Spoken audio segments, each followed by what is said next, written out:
Ayun, hello, ako nga pala si Admin Sheen, admin ng Microrun. Itong video na to ay ituturo ko kung paano mag-download ng full client kasi meron iba na hindi marunong mag-download kung saan at paano. Ayan, una-una sa lahat ay pumunta lamang kayo sa website ng Microrun.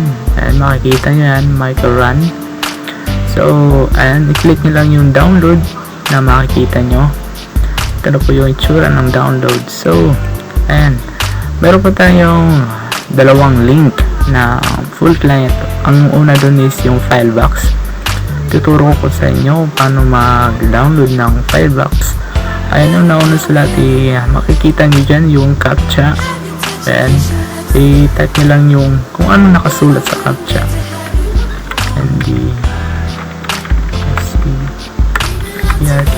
Various.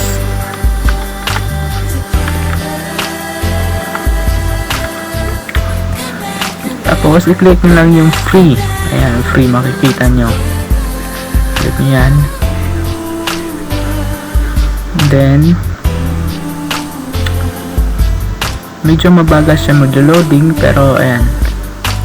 Ayan guys, ito na po yung download. I-click nyo lang yung nasa baba, nasa ibaba ng link na to. Ayan, click nyo lang yung download para mag-download na kayo. So, sa pangalawa naman is deposit files. I-click nyo lang yung link. And tapos noon, ayan, Microrun full client. I-click nyo lang yung regular download.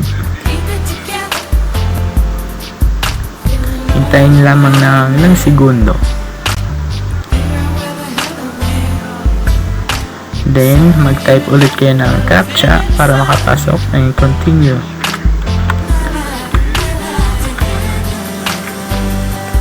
Click continue.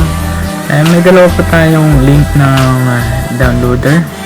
Meron ding downloader kung wala kayong mga flash kit o IDM.